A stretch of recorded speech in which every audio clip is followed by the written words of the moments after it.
Welcome back to another technical deep dive here in the debug zone. Today we're tackling a big question and breaking it down with insights from other users. Hopefully this clears up some misconceptions and helps you get the answer you need. So buckle up, stay a little curious, and let's jump right in.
And that's a wrap.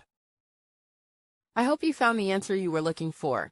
If you did, take a second to hit that subscribe button. It really helps out. And let me know in the comments which solution worked best for you. See you next time in the debug zone.